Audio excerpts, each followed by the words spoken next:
Now, Cherryl spent a number of years as a research biologist in the areas of cell biology and genomics, and taught at the University of Exeter and at the Open University. She then moved to Exeter's theology department, and she's currently working there on a project examining the use of the Bible in environmental ethics. Her interests cover other areas of bioethics, and she teaches a special study unit at Peninsula Medical School, focusing on religious approaches towards early human life. So I think she is eminently qualified to give us this talk on ethical challenges in contemporary science. Thank you very much.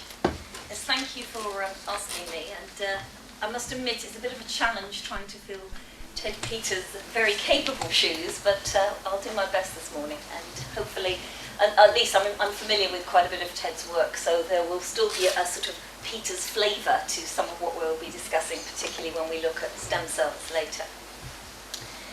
So this morning's session is in the nature of an introductory one, which kind of sets the scene for a more detailed examination of some other issues later in the day. So why are we doing this on the biosciences? Ethics crops up in all sorts of areas of life. Obviously thinking this week about science and theology, but why particularly the biosciences?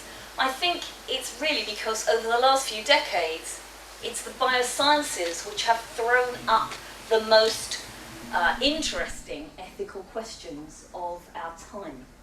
We are still concerned about proliferation of nuclear weapons, but actually it's the advances in biosciences and the applications of those advances in agriculture and in medicine, which are presenting societies around the globe with a number of different ethical situations which nobody had ever had to consider before.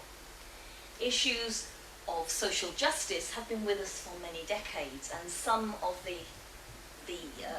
issues coming out of the biosciences are related to issues of social justice. Things like if you have a particular type of seed that's been genetically modified, and can the farmer grow their own from the seed that they produce, or are they at the mercy of big business? And so issues of social justice are also present. But there are some particular questions, really interesting questions, which touch really the nature of what it is to be human, which have arisen specifically out of advances in the biological sciences over the past 50, 60 years.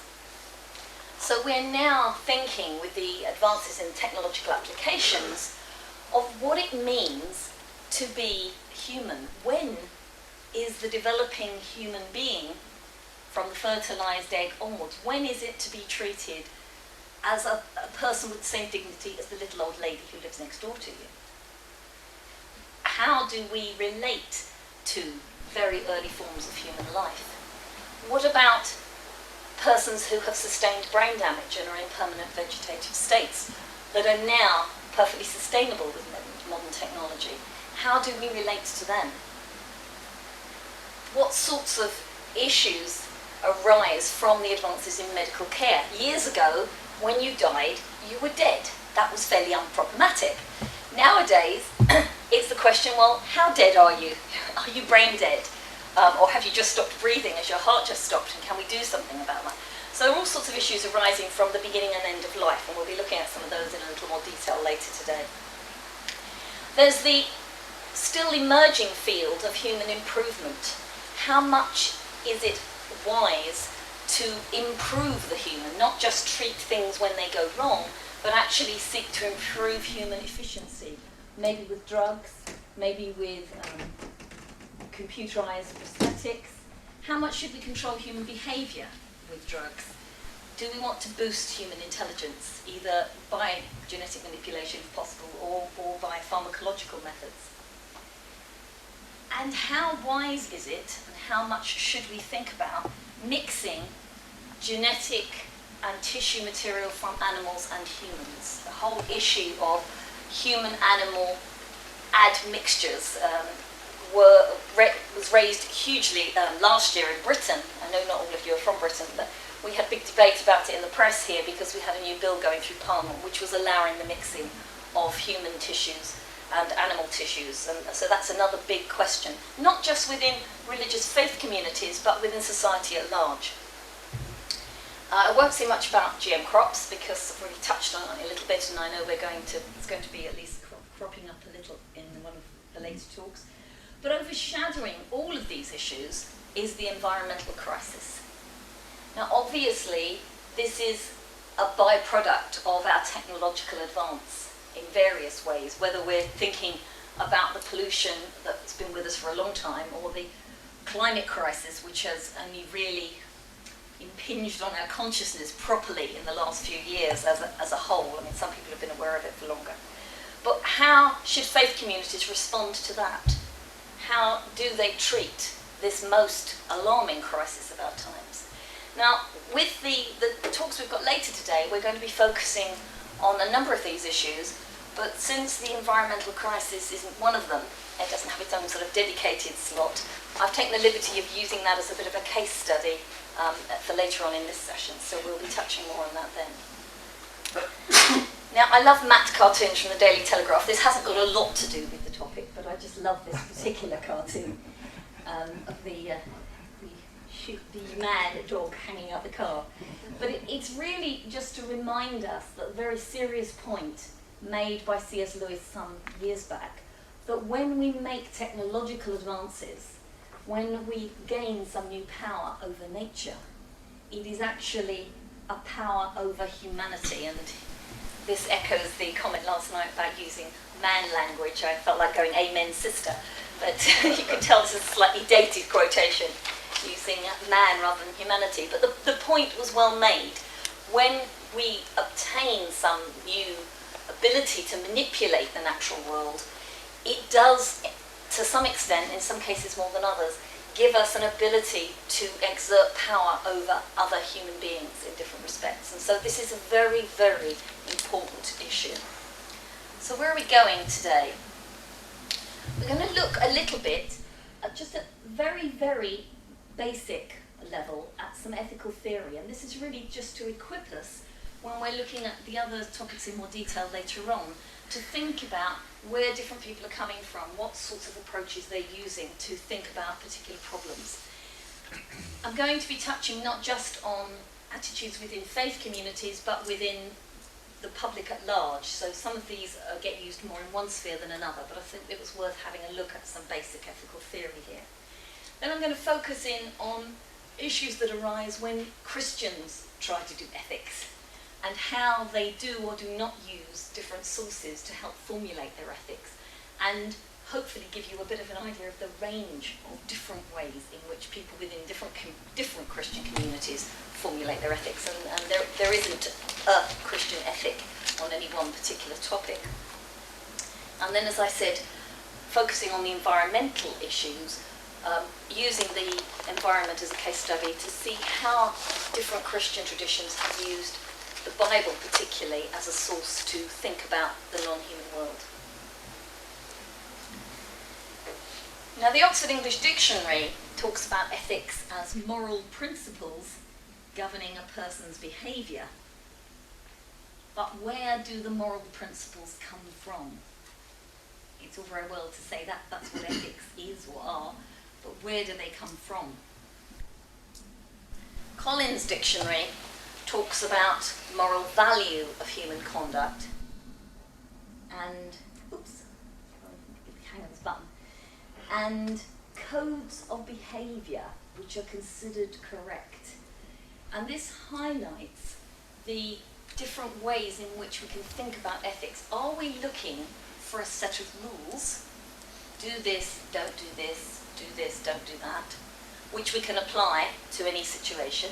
Or are we looking for a broader set of principles which guide us and which we can then take with us as a toolbox with which to examine new situations? And of course, when we're thinking about religious approaches to ethical issues, we're often dealing with groups who are using ancient texts, and we have very modern contexts. So it's bridging that gap between the ancient texts of faith communities and the very different and modern questions which are thrown up by contemporary context. starting at a very basic level, where are most faith communities coming from? Well, there are different ways of thinking about ethics. Some people would say, well, what I think is right may differ from what you think is right, and really there's no way of judging between them. It's a sort of the postmodern ideal. I'll do what I think is right, you do what you think is right. There isn't really a right or wrong out there anyway. It's context specific, it's culturally specific, it may even be completely individualistic. It's a sea of ethical relativism. Now that may be one particular approach, but it isn't going to get very far when you're working in the public sphere, and it's certainly not an approach taken by most religious groups. Ethical objectivism would say, no, there are objective values and principles. There are some things which are right, whether I live now or 500 years in the future, whether I live here or in Tahiti, they're right or they're wrong. There are things which are out there which are right or wrong, regardless of which situation I'm in. And most faith groups are operating with that kind of model. They're thinking that there are things which are right or wrong, and what exactly those are is going to be determined to a large part by their particular faith position. And some of those things will be absolutes. That's things which are always right or wrong and are not dependent at all on circumstances. So you might think that telling the truth is a right thing to do, but you may not think that telling the truth is absolutely always the right thing to do. There might be circumstances in which you might feel it's right not to tell the whole truth. For instance, if somebody's life is at stake, or more than one person's life is at stake, telling the truth may not seem as important as protecting somebody's life. So some things, though, for some groups, are going to be absolutely true, regardless of context, and others are going to be largely true, but depending on different situations. Abortion is a very relevant topic for most religious groups, and it's one which, again, different groups will take different views on this. Some will say it's absolutely wrong, and other groups will say, well, it's wrong generally, but in certain circumstances it is permissible. There are conditions under which we can sanction abortion. So it's one of those things which some faith groups would say is an absolute and some would not. Another thing that's important, particularly when we're thinking about issues to do with very young humans or issues to do with very damaged humans, either physically or mentally damaged, people who can't function independently within our society. And also, this is important thinking about the environment, to whom do ethics apply? And ethicists talk about moral communities. Moral communities are all those beings to whom certain moral rights apply. We should treat them with a certain dignity and ascribe to them those moral rights. But some of them are going to be moral agents. They're going to be people whom we think can act morally. We can expect somebody who is rational and able to act in a certain way. We can expect them to be a moral agent in their own right and to act rightly. If somebody is 6 months old or has been handicapped from birth with some mental disability, or has had an accident and can't judge for themselves what their actions are, or they're in a coma, we treat them as a moral patient. We can't expect them to act in a moral way because they're not capable for one reason or another, but nonetheless we ascribe to them those rights which we give to ourselves who are moral agents. So we have moral agents and moral patients, and some people would include the non-human world amongst the moral patients, things to whom we owe certain things in the way we act with them. So they can't be expected to act morally, but they have moral rights. A very important distinction in particular fields of medical ethics and environmental ethics. But broadly, there's a certain amount of difference of opinion in how many rights we offer to the non-human world. But as Goodin points out, ethics is generally to do with social relations and I wonder if it's worth bringing the blind down on that side, is it? 'Cause it's a good. Generally, ethics are to do with the way we do good for people, or perhaps more generally, so sentient beings. And those of you who are familiar with Peter Singer's work on personhood will be aware of the fact of how Singer wants to extend the moral community to at least the higher primates, because he feels they're as much people as we are, but more of that later. Okay, what we're going to do now is look just very briefly at some particular ethical models, and the first ones are answers to the question, what should I do? And you might think all ethics is about what you should do, but we'll see there's a slightly different way of looking at it as well. So the first three are ways of thinking about what should I do. And the first one I want to look at is natural law. Now, this is, rather than being a model in itself, it's almost really an argument against relativism, against ethical relativism. It's basically saying you can see a way in which the world acts, the natural way the world operates, and from that you can get some idea of how it's right to act. Now, the basic idea dates back to Aristotle, as I'm sure many of you are aware. And he was teaching how a virtuous life is one which is lived according to nature. You see how the world operates and you work within the way the world operates. So, and this particular argument gets used within some religious discussions. It's the sort of argument which is often put forward against contraceptive usage. The natural function, it's argued, of the human sexual act is procreation. That's what it's all about.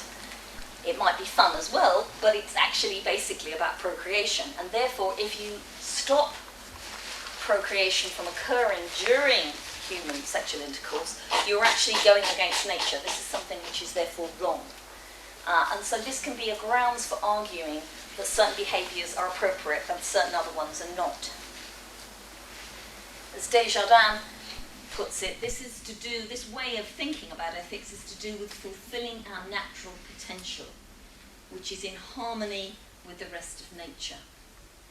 And this is also, this kind of thinking is very often behind what's popularly known in public discourse about ethics as the yuck factor. Very technical term. That sort of revulsion that some people express about some new development in science, it ain't natural, is the sort of kind of comment that you get from the person in the street. It doesn't seem right. There's something people can't necessarily articulate why it's wrong, but it doesn't seem right. And I think very often this way of thinking is behind that kind of response that people have to some new development.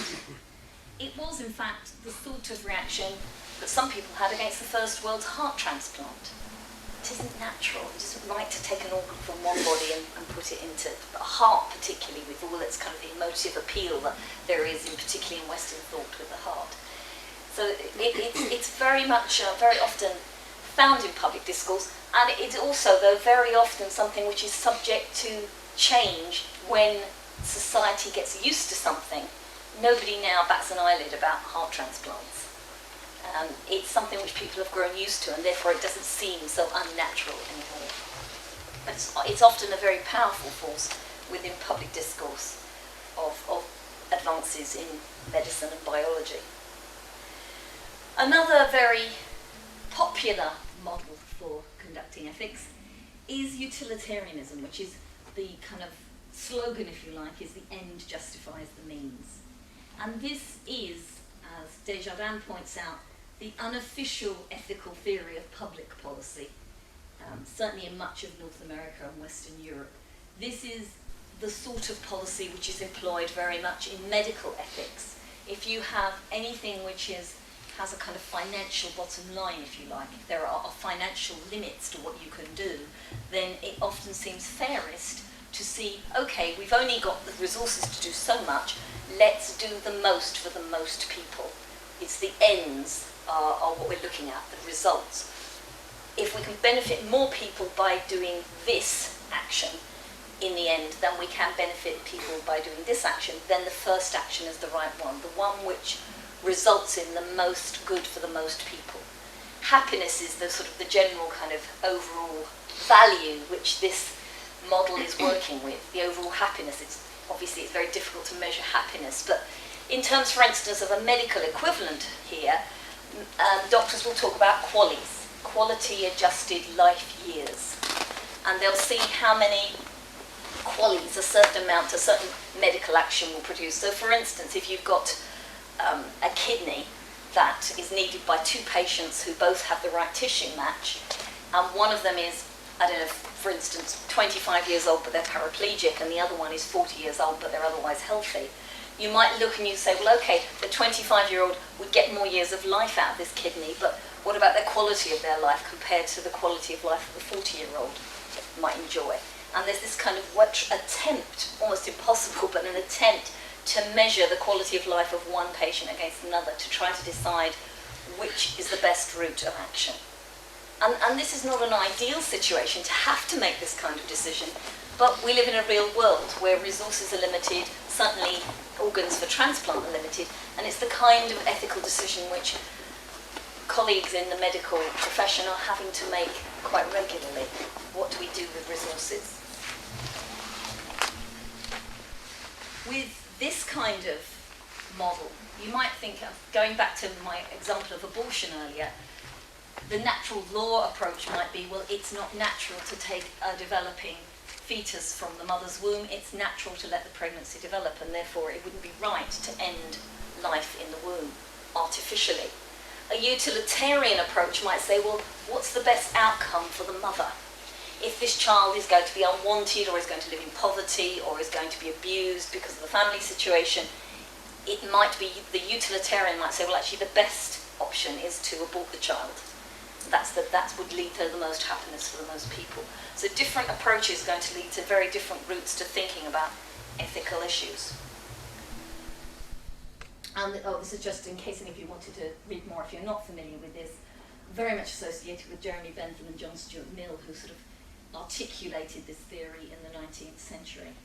And obviously it's been very much developed, and there's loads of different variations on it now, but this is just a very broad brush look at it today. So it's teleological, that's looking at the end, the telos of things. The ends are important, not the means. One of these silly examples ethicists often come up with is if you, it's Pedro and the Indians, I think is usually the name given to the poor unfortunate example. Pedro is told that he has to shoot this Indian, and if not, the bad guy in the story will go and shoot 10 Indians. So Pedro has to do something bad, i.e. shoot someone, in order to prevent a worse evil, i.e. the death of 10 others. And the utilitarian approach would be, well, it's best to shoot one and save 10. Quite the opposite applies with the next one, which is the deontological theories. These are theories which are duty-based. And here the emphasis is on doing the right thing no matter what the end. So it is wrong to shoot somebody, it's wrong to kill someone, even if your action will result in the death of 10 others. It is always an absolute that it is wrong to kill someone, and therefore you should not do that. So completely different kind of approach. I know these ethics examples are silly, but they have to be designed that way to kind of illustrate things. So here the theory is based on what's the right thing to do. And again, with the deontologist, if somebody working from this viewpoint thinks that abortion is an absolute wrong, then they would say it's always wrong no matter what the circumstances. They may not come at that point, but if they do think it's wrong, they would say, no, never mind what the end result might be, it's best to not carry out the abortion. So it's based on duty, on what particular moral code the person is observing, and their actions are justified whatever the consequences. And of course, the name associated primarily with this approach is that of Kant. And again, we haven't got time to touch on that today, but if you want to read more on that. So those three are all to do with what should I do? Answering the question, what should I do? The next is actually rephrasing the question. the question should be, what am I like as a person? What kind of person should I be? It's the ideal person that I want to be. And what actions do I need to do in order to become that person that I should be? And this is the field of virtue ethics. This is more to do with what one should do in any particular instance. Depends on forming a virtuous person within oneself. It's to do with who the doer is rather than the deed itself, rather than evaluating the deed, looking more at the person who is doing it. Now, again, there's a whole range of these, but we're just going to skim over it for purposes of illustration today. A lot of this, thought on this was developed by Aquinas based on Aristotle's work. Aristotle had the 4 cardinal virtues. Those of us familiar with our British Prime Minister know which one is his favourite out of those. Prudence. And to these Aquinas added the 3 theological virtues of faith, hope and love, which of course is drawn from the biblical text. And this model is really talking about more fulfilling our ends, not the natural way the world works in terms of observing nature and seeing what's natural, but thinking about our ends as Christians. This is very much, with this particular Aquinas' model within the Christian tradition, virtue ethics generally, thinking about who I should be within my particular narrative, the story of the world as I see it. So for Aquinas, it's fulfilling our Christian ends, and it often would be different. The action would be different for different people. The virtue lies between 2 extremes very often. The example that's often used is there's cowardice, which is not good. There's foolhardiness, which is not advisable. And in between, there's bravery, which is the right. You can be too timid. You can be overly brave. Both of those are vices. In the middle, virtue is between 2 extremes. It's having the balance in your life. Depending on where you are on that spectrum, you might need to be a bit more brave or a bit less foolhardy. So the course of action for one person may not be the same as the course of action for another person. It would depend on the person and on the situation. So the drawback of this system is that you don't get a nice set of clear rules, you should always do this, or these clear principles, but it's much more to do with character formation. It also is a recognition that it takes time to develop moral character, and that the way we are, if we grow into who we are and we form moral character gradually, moral perception is required. But as I say, it is rather vague. That's the drawback. You don't get a set of rules. For instance, somebody came up with the example once that if you visit your grandparents, and you visit your grandparents because you have a sense of duty, this is something that you really ought to do, it's familial duty, you're obeying the law to honour your ancestors in that sense, then Kant would approve, but Aristotle wouldn't. If you go to see your grandparents because you love them and because that's the sort of person you are, then the virtue ethicist would be approving, but Kant wouldn't see any particular value in it. It's a bit of a silly example, but it kind of illustrates how an action can have different values depending on the circumstances and depending on the person you are and why you're doing it, your motivation in doing something. So it's quite a different way of looking at ethics and at ethical actions. Now, you might be thinking, when are we going to get onto the religious side of this? We are getting there, honest. Now, faith-based contributions, and I've deliberately kept this broad because I appreciate that often in these courses people come from different positions. But faith-based are generally, as I said earlier, working with some sacred texts. If they're not, they're often working with traditions which have been handed down for a long time, and they're sometimes working with the teachings of respected leaders that some may be ancient, that have been handed down, but some may be contemporary authorities within that particular faith tradition.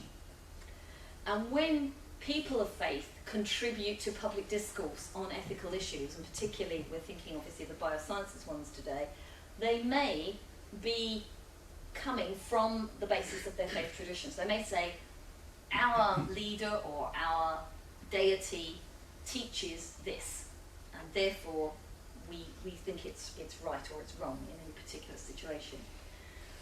But obviously that's not going to be persuasive to people from outside their faith tradition. And so you'll very often find in public discourse that people from faith positions are using employing a set of arguments. They might be motivated by their own particular faith teachings, but they may also work with the arguments based on science and safety. So they may, for instance, say human cloning.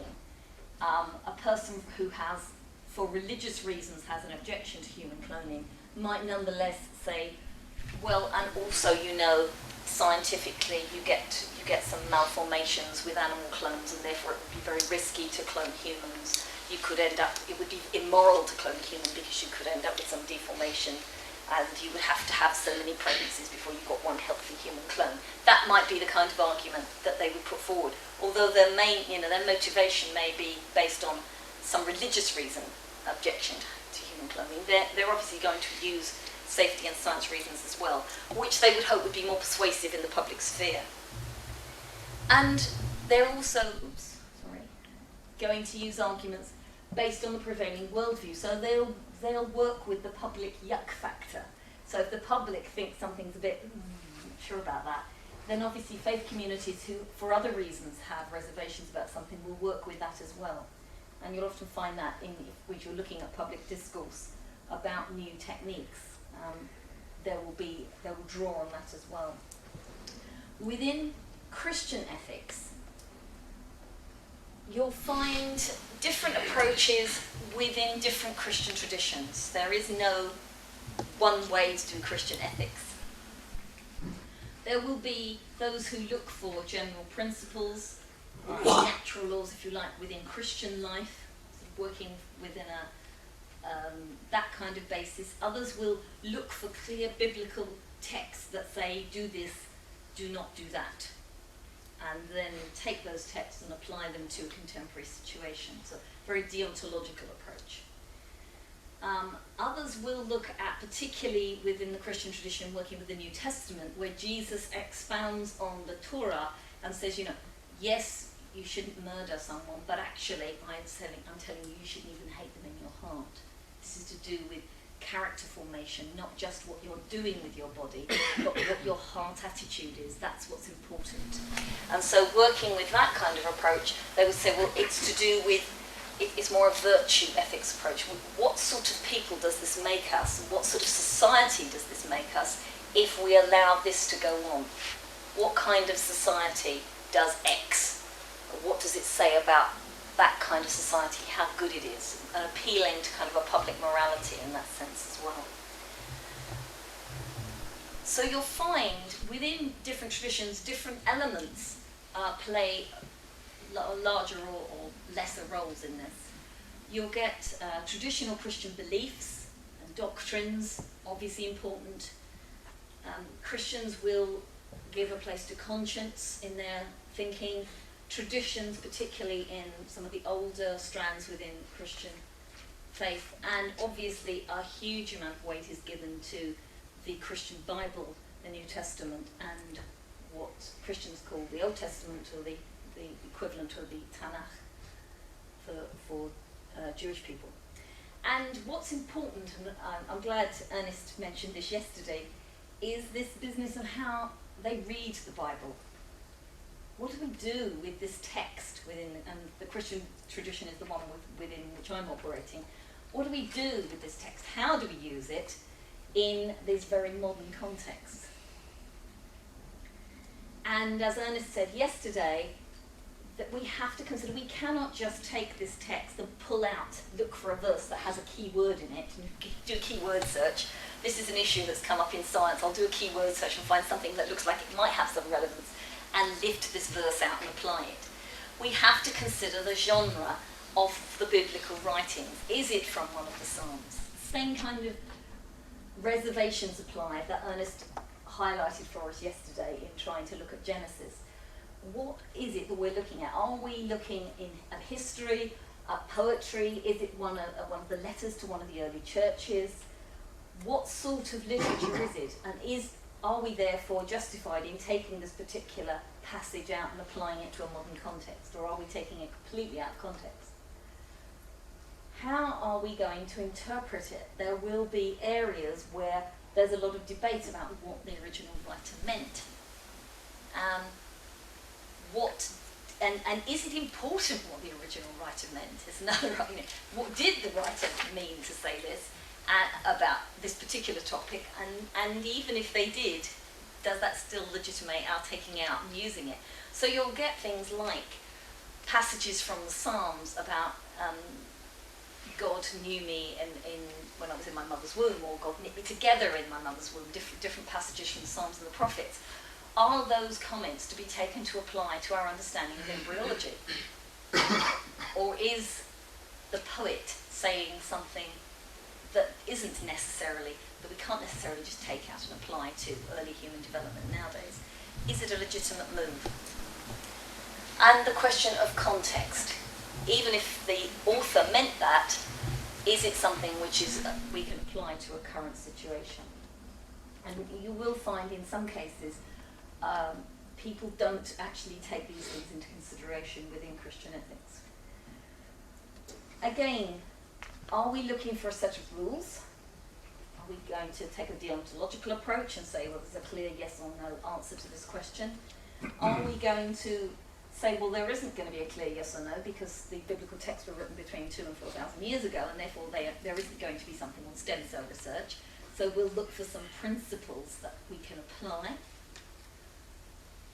Are there examples within the text of how we should live, what sort of person we should be?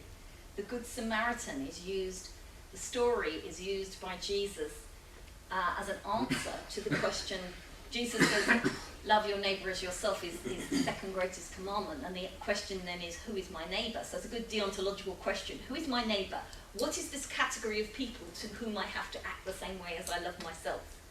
Let me have a nice kind of concrete, law-defined answer. Instead of which Jesus tells the story of the Good Samaritan, who is a person who would not be expected to go and help because they were generally despised by the Jewish people, but he goes to help this person who's been beaten up on the road, and he binds up the person, he helps them, he takes them to the inn, he goes even further, he leaves money and tells the innkeeper to look after the person. He really, really looks after, as well as he would want to be looked after if he was in that situation himself. So Jesus tells the story of the Good Samaritan who does all this. And then he says, who was the neighbour? Not who is the neighbour that I have to do stuff to, but who acts like a neighbour. And the listeners to Jesus' story say, well, it was the person who helped, the person who showed mercy. And he says, you go and be like that. It's not an answer to the question, who is my neighbour? Which set of category of people fall into neighbour? But it's an answer to how you should be as a person. So this can be taken more as a kind of virtue ethics approach. Or we can be looking at the worldview as a whole of the biblical world. What sorts of values come over from the biblical text as a whole in terms of the sort of God which Christians worship, and the sorts of actions which he applauds and the sorts of actions he condemns, and the kind of ethos. So the Bible is pro-life. Generally, life is seen as a blessing.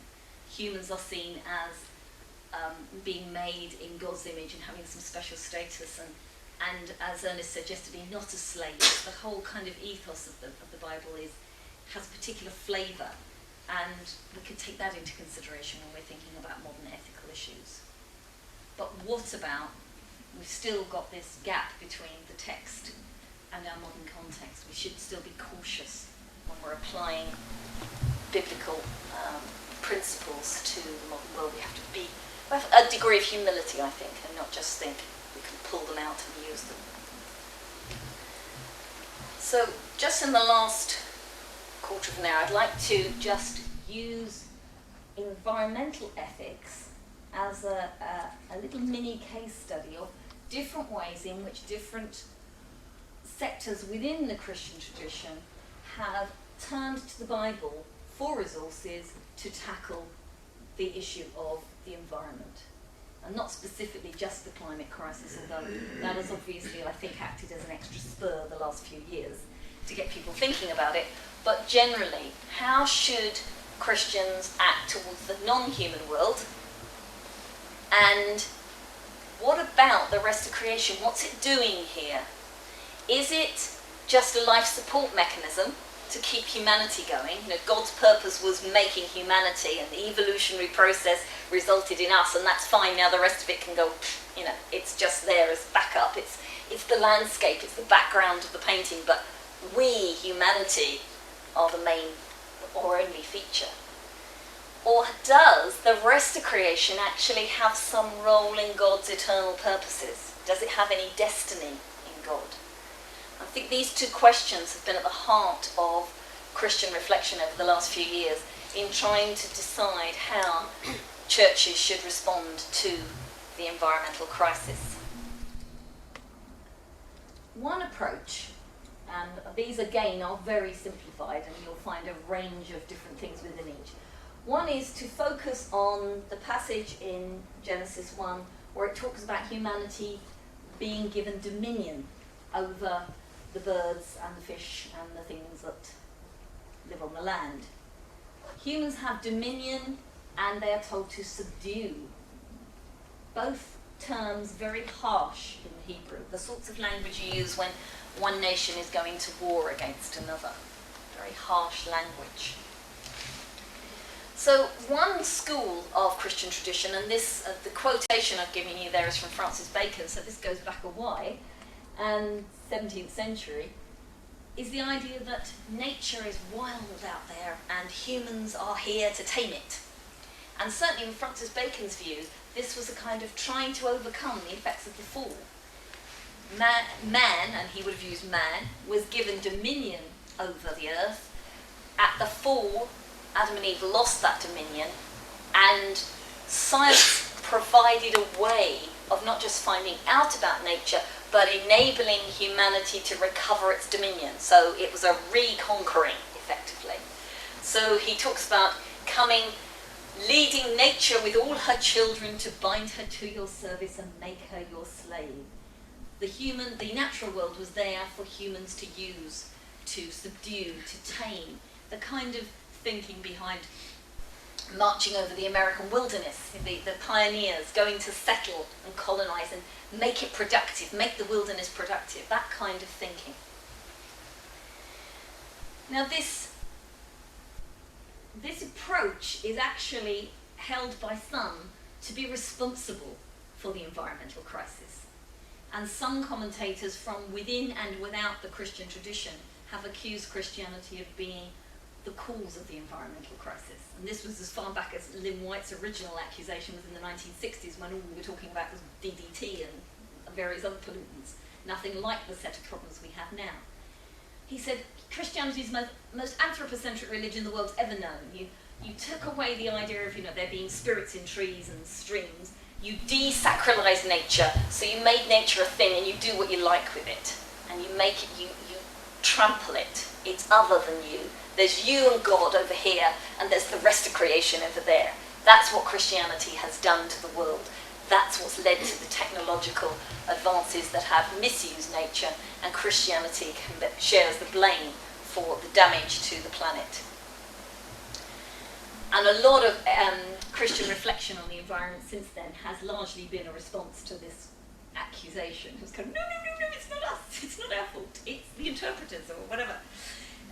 But certainly this is a strand of thought. This is an approach of Christianity which has been found within the tradition as well. And you will get within the Christian tradition now people who will maintain that Christianity is about the salvation of humans and the rest of the planet really isn't of anything like the same importance. Yes, God made it, so therefore, yes, of course it's good because God made it, but the only thing that really counts are Christians and are saved human beings. And I can't remember if at the end of this, I've put here anthropomonism, and this is a term, I think it was coined by the patriarch, the Orthodox patriarch, but it's used by Lucas Vischer to exemplify this kind of an anthropocentrism par excellence, not just that humanity is at the centre, but that humanity is the only thing that counts. It's the only thing that matters. And that the rest of nature is not important. You get this still in some, you do get this in some sectors of the Christian church now. In contrast, you'll get some people working with the same text, dominion, subdue, but reading that in tandem with the passage in the second chapter of Genesis where it talks about humanity being told to till and serve the earth. And so here, the dominion and have subdue is interpreted in, well, yes, humans have dominion, but it's the kind of dominion that Yahweh has.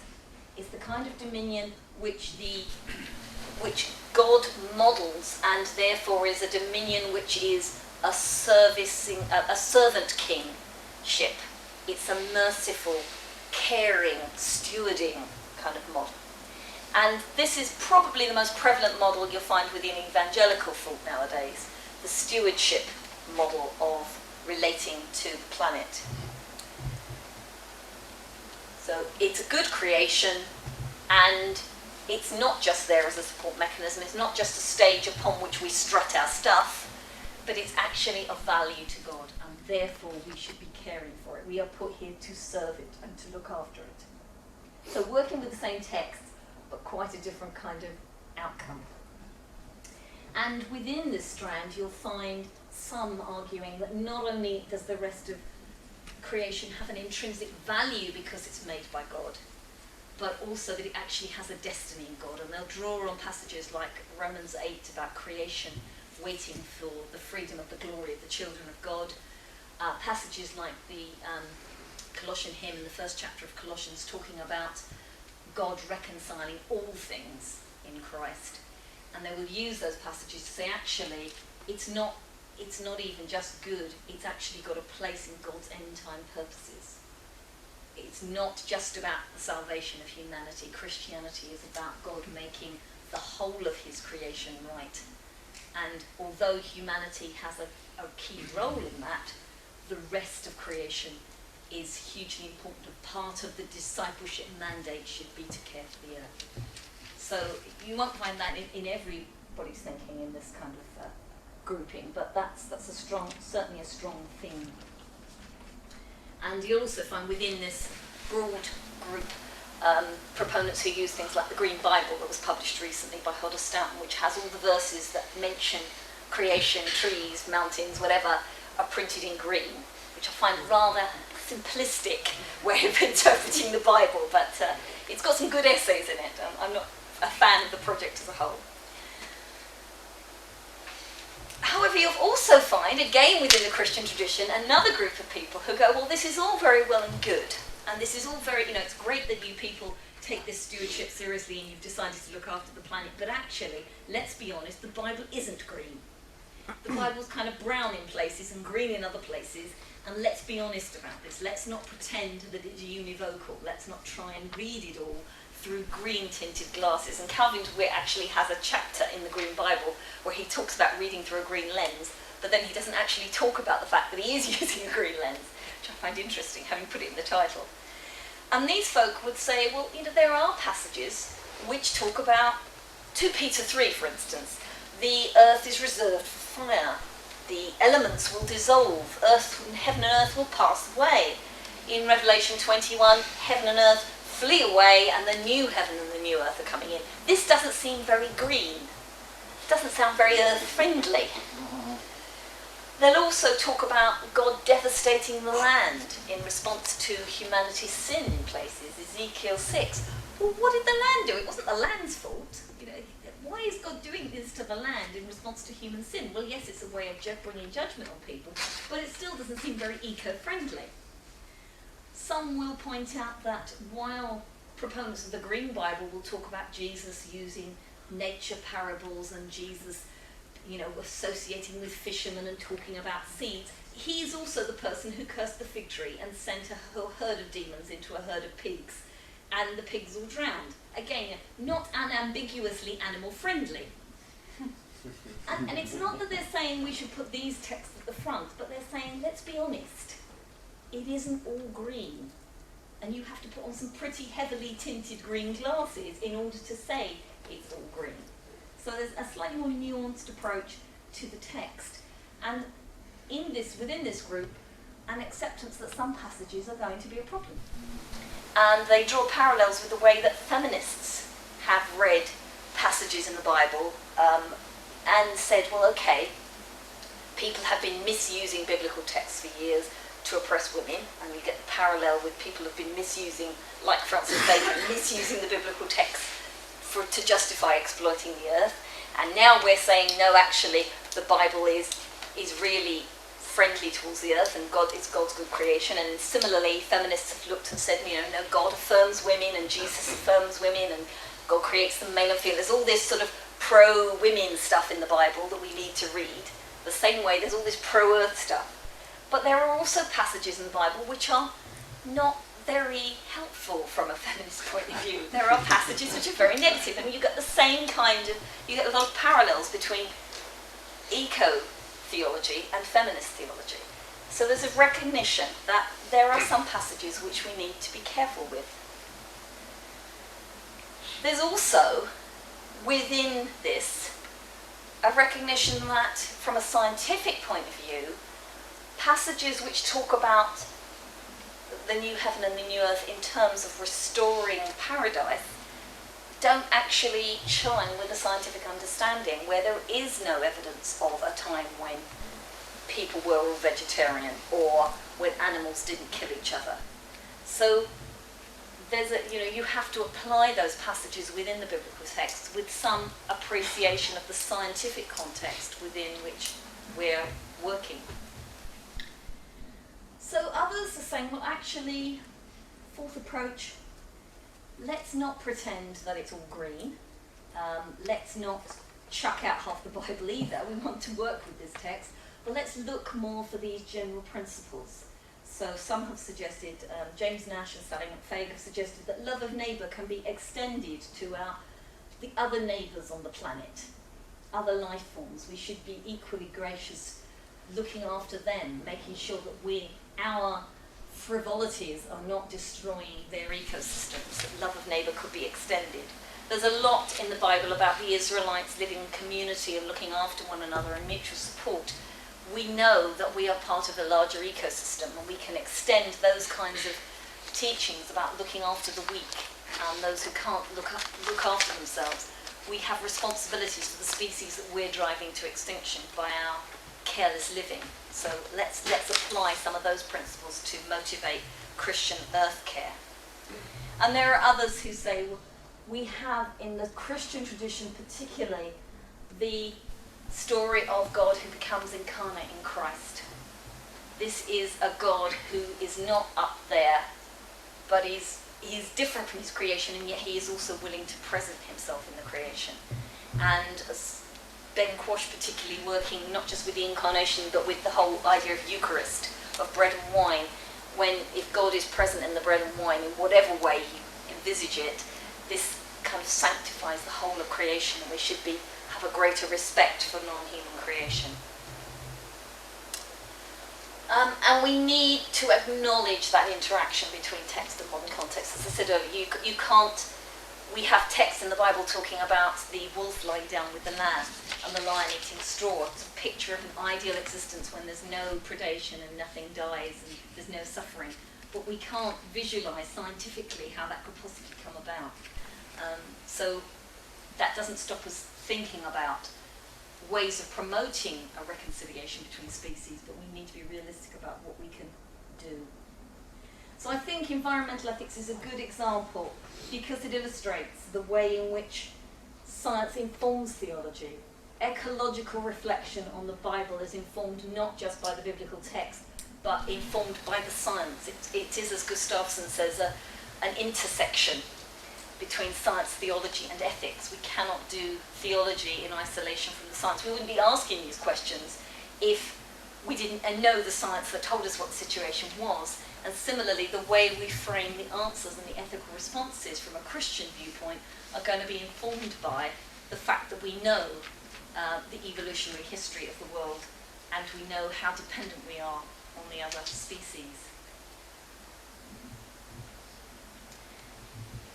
This is just another, moving sort of on from the environmental ethics and just drawing to a close here, another example of the way in which science is informing the theology is illustrated by the way in which science has affected Christian understandings of personhood.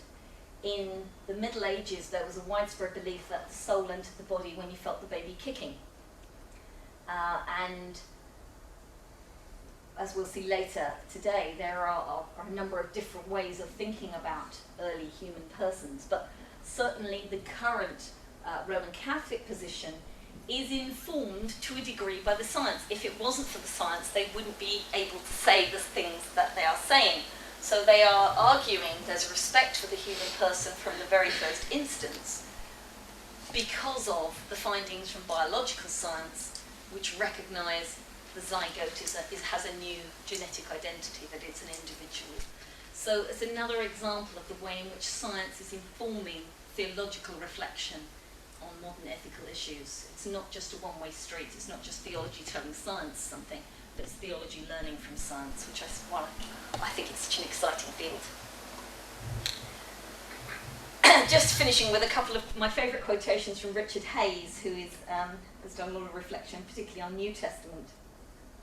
There are resources in the Bible, I think, for tackling a large number of these ethical issues, but we do have to be careful. This is Hayes' way of saying you can make the Bible say anything if you want it to. It has inexhaustible hermeneutical potential. So we need humility and we need respect for the text. But we need more than that. We need to be informed from outside the text. And sometimes we're not going to be just able to read the ethics off the page of the Bible. So I love this. The interpreters who think they can determine the proper ethical application of the Bible solely through more sophisticated exegesis, that's the interpretation of the text as it is, are like people who believe they can fly if only they flap their arms hard enough. It isn't sufficient just to read the text carefully and to decide what the Greek or the Hebrew means. There is a creative interaction between us, the text, and our modern context in order to formulate any ethical response that's going to be meaningful. That's the last one, yes. Thank you.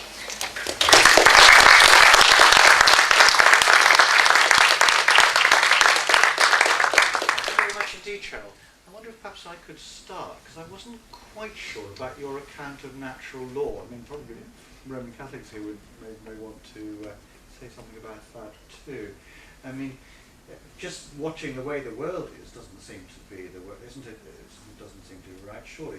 Then you've got the naturalistic fantasy, isn't it? More about what's in human conscience, human nature, about human flourishing, the various goods and so on. It's rational, obviously. I mean, from Aristotle, it was to do with rationality as well. But there is that sense in which, I mean, I apologise for a very cursory glance through ethical theory. Yes, it's just that in terms of the way it's tending to be used in modern discourse, sometimes there is this appeal to what's right and what's natural, and particularly in the cases where it gets used, for instance, in Christian discourse on contraception, is that sort of appeal to a very basic sense of, well, that's the way humans are built. They're built to do this or that, and therefore you drive your ought from your is. Well, yes, and I think sort of people like John Finnis and Germaine Brise would say that isn't what's happening in natural law. But I think that's the way it's being, perhaps the way it's being used. I don't think maybe at an academic level, but I'm thinking more on the public discourse level. Yeah. So yes, you're right. I think maybe the Prince of Wales uses it in that way. He's talking about GM or something. But yes. Okay. Yeah. Thank you. In terms of contemporary challenges, ethical challenges in contemporary science, I noticed you didn't mention the precautionary principle. No, I think that I suppose I was trying to focus more on the things that get used a lot in discourse. And you're right, that is obviously precautionary principle does get used a lot. People, it seems to me, the precautionary principle is one of those that people kind of take it or leave it, if they, depending on what they've already decided. I don't know what you, how do you feel it's... Well, I think it's a bit like the Hippocratic Oath, you know, like act to do the least harm. It's fundamental. Yeah, and I think people deliberately tend to want to ignore it. But, yeah, exactly. But as in terms of an ethical challenge to science, it's got to be, and to technological advance, it's got to be fundamental of it. Yes, I think you're right, and I think there is that sense in which it seems to be, science is often seen to be something of, oh, we can do this, so we will do it, rather than we can do this, but should we do it? And that's a question actually, it's going to come up a little bit more in the last talk in terms of the stem cell. But yes, thank you. I mean, that is, it's a very... Sorry, did you want to... Just a second point. Large screeds of Christianity would also be reflecting in terms, say, like the Latin American bishops recently, talking in terms of solidarity and extending that to solidarity with the whole of creation. Yes, yeah. In other words, the option for the poor has a environmental, and they've opened that avenue up, and, yes. and I just think that's a necessary corrective to a lot of what's been given here. Yes, I think with the... You've got a lot of parallels. I drew the parallel with feminist theology, and you get very similar parallels again with the... broadly with liberation theology, thinking about social justice. There is, with all three, that sense in which the resources have always been there, and we are reading them. We're reading the preference for the poor. And people have, throughout Christian history, have read that, but it hasn't been a dominant theme. I mean, you've had, even in Lynn White's attack on Christianity as a cause of the environmental crisis, he acknowledged that there was the Franciscan strand within the Christian tradition. So I don't think, obviously there have been strands within the Christian tradition that have highlighted these issues in previous years, and they have been there, they have come up at different times, but in more modern years there's been a greater reflection on them. But yes, you're right, absolutely right, in terms of the preference for the poor and that the whole social justice and extending that, because particularly, I think with the environmental crisis, because the people who have done the most damage are not the ones on the front line of suffering the results, the consequences of that damage. Yep, well, I think they've opened it up wider than that, though, that it's actually, doing it in the context of the Amazon, it's actually the whole ecology that is suffering, and they've opened it up much wider, and I think these correctives need to be brought in, and rather than just necessarily focusing on Genesis, but actually right. Yes. to actually bring these principles into things now. I think, yes, there are, I think with the, there's one strand which would say love of neighbour, love of human neighbour is actually sufficient motivation for environmental care, because if you acted in a way to love your global neighbour, and we have this global appreciation now, then actually you would be living in such a way as to remedy many of the things which are contributing towards the environmental crisis. If people lived in a much simpler way and they went for the things they needed and not the things that they didn't need, for the excesses, the luxuries in life globally, then there would be far less consumption and there would be far less CO2 production, and the global neighbours would benefit. So there's a sense in which, almost in a way, what's already traditional Christian teaching in how humans should live should have been sufficient, if it had been followed, that you would not have had the kind of crisis that you have. But having got to the situation we are now, there is a need to reflect more carefully on obligations, not just towards our fellow humans, but towards the greater ecosystem. And part of that, it's inevitably, always, I think, anthropocentric, because when it comes down to the bottom line, we know as a species that we cannot survive on our own. We can't have, I suppose, if we built totally artificial environments and lived underground with some kind of fusion power or something, the species could cope on an otherwise dead and sterile planet, but that's not the kind of existence most people want. And so even any kind of environmental care has that kind of selfish strand, if you like, in that we know that any kind of environmental care is going to be good for the human race as well. So in one respect, love for neighbour is sufficient on its own. But I think the recent reflection has been much more on the rest of creation, not just in as much as trying to avoid the crisis that we've got, but actually reflecting more broadly on what God intends for the rest of creation, what the destiny of the rest of creation is. Whether that motivates us to greater creation care or not, there's much more reflection nowadays on what is the new earth going to be like? What is this ideal that we held out in the Bible as the kind of the end point that God's working to? What is it going to look like?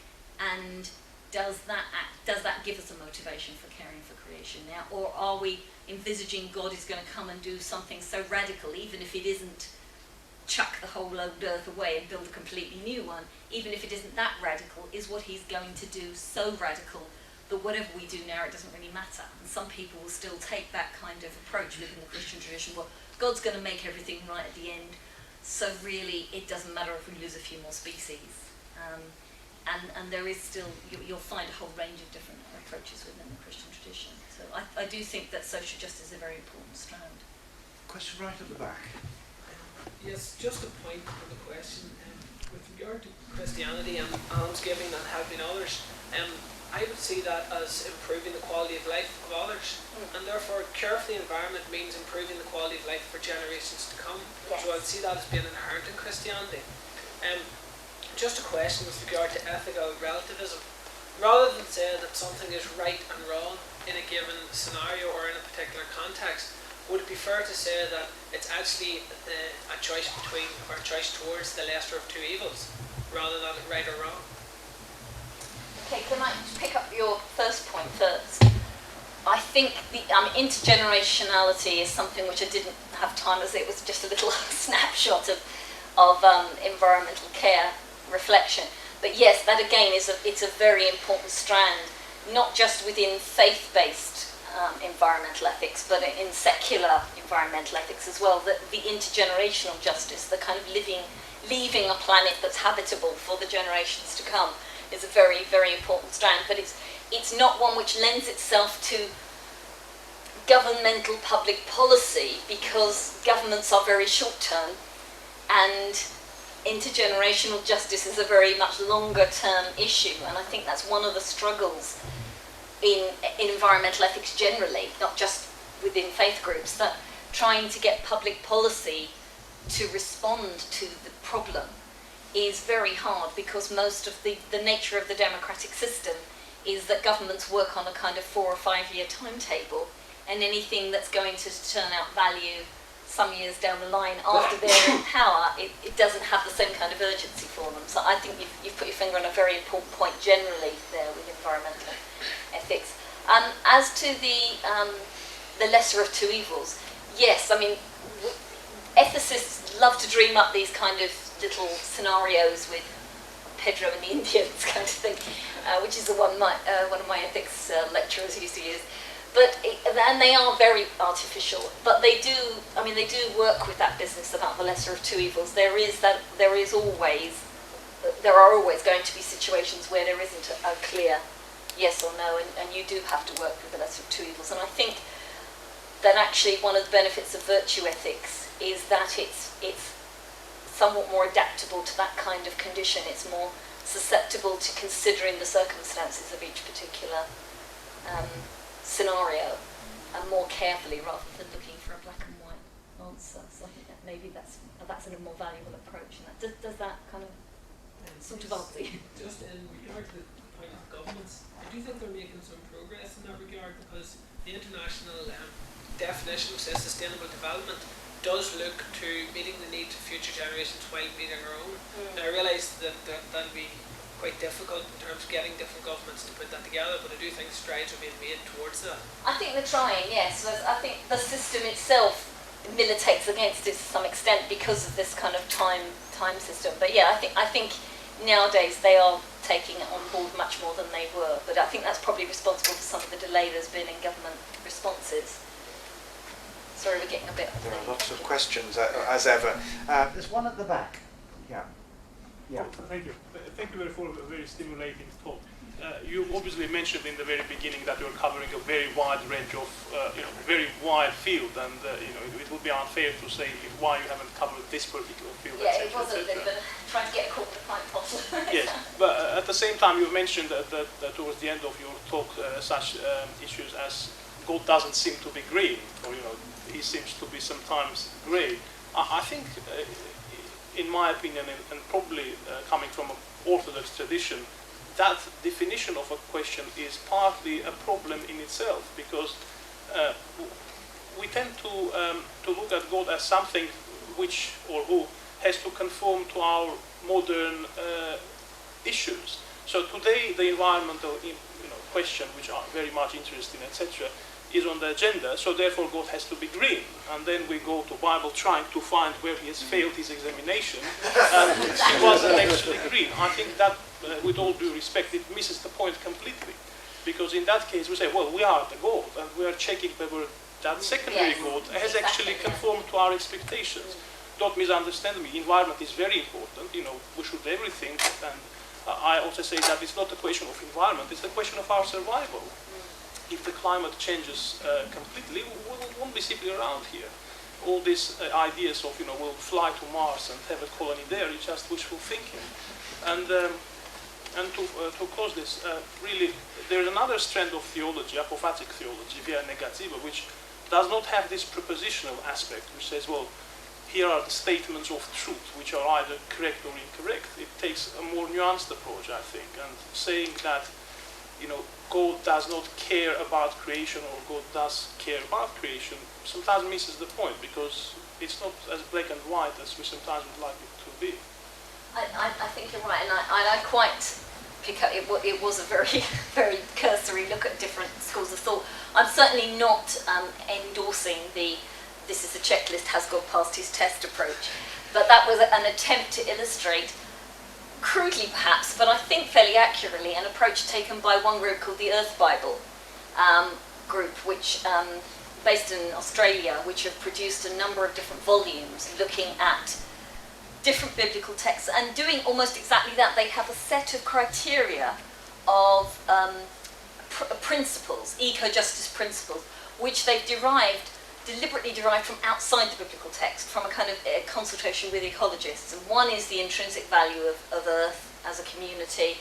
Another would be humanity as part of a community themselves, not as the prime mover within that. Another would be that Earth has a voice. I mean, it's very kind of modelled on, again, liberation and feminist models. But there is very much this very clear set of, these are the criteria, and we'll tick. And these Bible passages come up green, and these Bible passages fail. And it's almost like that. It is very much like that approach, and I don't find that particularly satisfying. And I don't think that most people within the Christian tradition would find it particularly persuasive. So that's why I think the last slide I showed you, looking for kind of broader principles within the text, is a much more promising approach, and applying those to the living world. And I'm glad because I sat there last night looking at these slides thinking the thing I haven't put in because I didn't have time was the huge contribution made by the Orthodox Church, who are completely sort of streets ahead in terms of reflecting on the value of creation outside humanity, and have historically had a very high view, I think, of creation as I understand it. I'm not from within that tradition, but certainly a lot of reflection on the environmental issues coming from outside the Western tradition has been hugely valuable. But as I say, I appreciate most of what I was doing today was Western theology, and thank you for pointing that, because I really should have made that clearer. On the last point you mentioned about this Australian group, I think obviously that's a very interesting exercise, but I think it has nothing to do with the Bible or the theology. Well, I have that feeling myself. It is theology, it's completely wrong theology. I put it there because they have been very influential, and they run the ecological hermeneutics session at the Society for Biblical Literature. They were hugely influential in that. So I think it's important that some of these other approaches get put on the map to a greater extent. But I mean, and they're all caricatures to a way, because, you know, the kind of, it's all there for our purposes and we can do what we like with it. Well, very few Christians nowadays would actually articulate it in that way, but it can still come across like that, particularly to people from outside the faith tradition. If you get somebody saying in President Reagan's under President Reagan's tenure, one of his secretaries of state saying, well, you know, thinking about the environment, I don't know how many generations we have before Jesus returns. I think it was taken out of context, and the poor man's been pilloried about it ever since. But if you say something like that, and you kind of make it look as if you're viewing the natural world as a resource which only has to last for a finite amount of time until Jesus comes back, and then we don't need any more rainforests, then that even if it's wrong, that idea goes out there into the public sphere, and that's how the Christian tradition as a whole is portrayed. And I just really wanted to flag up that while that might be, and historically might have been one strand, there is a whole range of different Christian approaches to it. Thank you. Now there are lots more questions. Yes, and then... Okay, thanks a lot. I did enjoy your talk, and I'd like to go back to your different models of ethical approaches, and I think it was useful to lay them out in this analytical way. But I also think it's important to remember that sometimes we can combine them, and I think progressive Catholic approach, and the Catholic approach is natural law, in the way you mentioned it, as well as the virtue-based approach. Yes, Alistair McIntyre would be a good example of yes, that. absolutely. Yeah. Plus the biblical approach, you know, so you have a combination of different approaches. Oh yes, yes, and I hope giving an example. Question. Oh, sorry. The gentleman's basically saying that you can use a combination of different approaches, and I'm sorry if I gave the impression that, you know, the Catholic Church just uses X or just uses Y, but yes, he's pointing out that there are different instances when different approaches are used within the same tradition. Well, okay, so I'm sorry, I don't have a very loud voice. So what I'd like to say is I think what's an interesting angle in all of this is perhaps an anthropological angle, which I think is, I often get the feeling in our dialogue with groups outside the Christian tradition that we have radically different anthropological understandings of the human being, people's relations with each other, etc. And I think the Christian approach, and particularly the Catholic one that I'm part of, is based on the concept of the person. And there is actually a very developed philosophy called personalism, which I think does incorporate many of these concerns in a very interesting way. And John Paul II, for example, was an exponent of this, and I think you saw some of it in the quote there. And but just my question, it might be sort of relevant for this afternoon, but I'll just ask it anyway. It's the notion of the sacredness of human life. You know, there's a letter in the Times a few months ago by Baroness J about assisted suicide. And she said, well, this notion of the sacredness of human life is simply a religious idea, so we don't really need to take it into account. And I actually wrote a letter in reply saying, in fact, that even if it is a religious idea, perhaps in origin, it's actually at the basis of many of our ethical systems. And I think it will, maybe we'll talk a bit later this afternoon, but I would like us to think a bit more about that concept, this sacredness of human life, and what does that mean then for things like other creatures, for when human life begins, how we respond to a whole range of issues, because I think that's at the very heart of our ethical concerns. Yes, I think you're right, and certainly in terms of, as you say, John Paul II's reflections on this are very profound and informed by the science. And although I don't want to preempt what's coming in not just my session but the other session this afternoon, but put my cards on the table now for later as well as today. While I disagree with taking fertilization as the point at which I would view a human being as a human person, I think scientifically it's the most logical in terms of the genetic identity. It is. I mean, it's a very sound claim that they're making there and using the science to back it up. So I think the reflection on the human person is hugely important.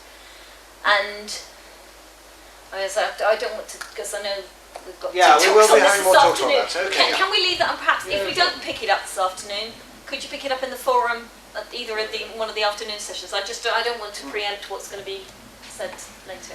Yeah, I think really there is one point on the environment that we should touch on now, because it'll come up again and again in the day, and that was a wonderful overview, but it does, there's one point about the environment, and it's the extreme example of this topic, and it's this. There are 6 billion people on the planet. Most of them will not share one's own religion. So the real thing is, how does one reconcile one's own ethics with the ethics of those who don't share one's own religion? That's the real point. And let me just sort of put muscles on that by, if you consider, for example, the sect that, let's call it a sect, whatever it is, the particular religion, that the view of certain religious groups, that the world is mine, own, dominion, etc., etc. Now, if they have a controlling power, and some would say they already have, if they have a controlling power in the world, and they have influence in the world, you can have a situation where simply nothing is done about climate change. Not necessarily, I mean, in some cases because people don't believe evidence. There's also that, by the way. If you have people who don't believe the world is more than 6,000 years old, they're not hardly going to believe the evidence. But for the ones who do believe the evidence and say, well, so what? You know, that it's our world, etc., etc. How do we reconcile that with the good of mankind? And it's the one thing in ethics I never see. You know, it's the good of society as a whole that counts, not the good of one particular religion, etc., as you know. Big question. I think as a personal answer, I would say that as from within my tradition as a Christian, I would be seeking resources to know how I should respond, and whether the person down the road does the same or not. I would be beholden to try to persuade them if I felt their behaviour was going to be negative, or to highlight what I feel are the consequences of their behaviour. There would be a responsibility on me to try to persuade them, or to present some evidence to enable them to think through the issues for themselves. But really, I've got to live the way that I feel is right, even if the rest of the world is living a different way. And I know that that's not an answer, because, as you say, it is the globe that's suffering, and there are all these billion people on the planet. Can I just say, the question is more, do you then have the obligation, if you're in power, to impose that on other people? Okay, sorry, I misunderstood you. I think you meant as the little people. Yeah, no, I meant right. if you're in power. power. In power. Oh, golly. Because that does happen. That's an even bigger question. Not that I'm ever likely to be in power, but I think that probably, having looked at the way politicians have acted over my considerably long lifetime now, some of them do what they think is right, regardless. I mean, there is always going to be that pressure for, if you want to get something done, you need to stay in power. If you want to stay in power, you have to do certain things to get voted in again. Exactly. And it's that balancing act between the possible, what you would ideally want to do, and what's possible, politically feasible. And I don't know how, there isn't an answer to that. I think each politician in their own situation would have to weigh what they felt they could successfully achieve, whether they would achieve more by pushing ahead with something against the wishes of their electorate, or whether they would achieve more by doing less but taking the electorate with them. I mean, in the end, you can't make an electorate do something, and you can bring in laws and stuff, but you know, you've got this business about recycling in Britain, and you get people putting dirty nappies in the green bin, and that you can't. There's a limit to which you can legislate behaviour, and beyond, you need to carry people's hearts with you.